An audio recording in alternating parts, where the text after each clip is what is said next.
the nth derivative of x e to the power of x. Before we take the derivative of this function, let's take a step back and look at what the function actually is. We know that an exponential function is a function where a constant is raised to the power of a variable. In this case, x is a polynomial function and e to the x is an exponential function.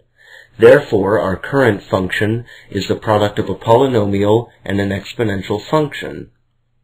This means that we can break apart the function into a polynomial and an exponential function.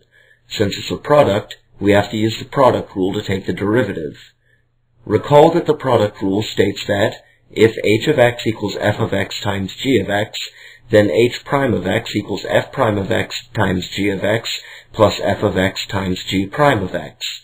So let's apply that to the present function. Let f of x equal x and let g of x equal e to the power of x.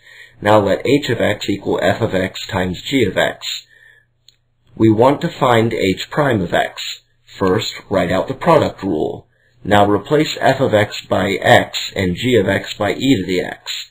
Then, replace f prime of x by the derivative of x, which is 1, and g prime of x by the derivative of e to the x, which is e to the x.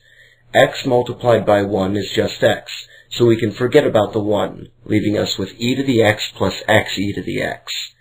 In case you didn't understand, let me bring the 1 back and show you the whole derivative. Here's the product rule again. And here are the relations between each term in the product rule and each term in the derivative of the whole function. Below it, here's the definition of h of x. The whole function above is equal to h prime of x, while the function below is equal to h of x.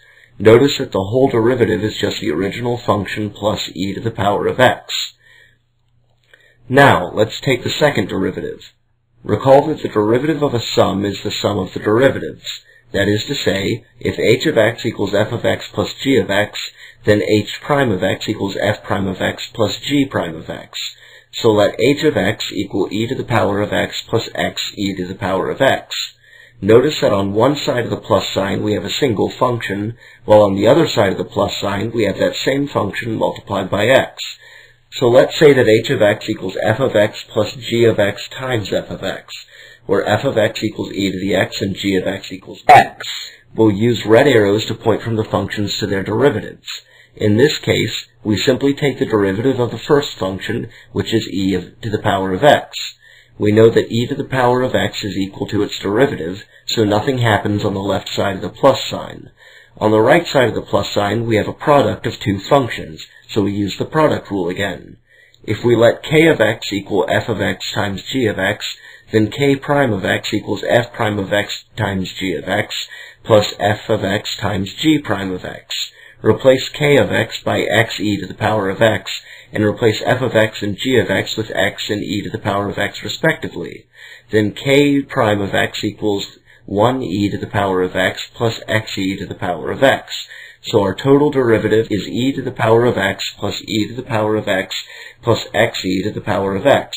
We can combine the two e to the power of x's and end up with 2e to the power of x plus x e to the power of x. Let's take the third derivative. Repeating the same process from before, we let h of x equal f of x times g of x. This time we're going to take the derivative of the abstract definitions, look at the pattern, and then resubstitute the actual functions for the definitions. First, find the places where f of x occurs. Remember that the derivative of a constant times a function is equal to the constant times the derivative of the function. So we can write f of x for e to the x in both cases and leave the 2 to the left of the f of x. Write g of x for x and we have our full function, 2f of x plus f of x times g of x. Now we can take the derivatives. The derivative of 2f of x is equal to 2 times the derivative of f of x. The derivative of f of x g of x is equal to the derivative of f times g plus f times the derivative of g. Now we can substitute in the derivatives of the actual functions. The derivative of e to the power of x is e to the power of x, and the constant stays the same. So our first derivative is 2e to the power of x.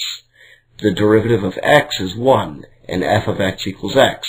So we have e to the power of x plus x e to the power of x, yielding a full derivative of 2e to the power of x plus e to the power of x plus xe to the power of x. We can combine like terms again to get 3e to the power of x plus xe to the power of x. By now you may have noticed a pattern.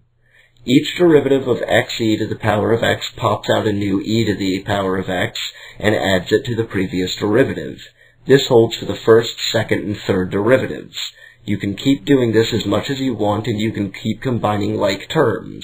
Do this once, and you get e to the power of x plus xe to the power of x. Do it twice, and you get 2e to the power of x plus xe to the power of x. Do it 3 times, and you get 3e to the power of x plus xe to the power of x. Do it n times, where n is any integer, and you get ne to the power of x plus xe to the power of x. Notice that we can factor out e to the power of x here. This leaves us with e to the power of x times n plus x, where n is the number of derivatives you've taken. This represents the n derivative of x, e to the power of x, no matter how big n is.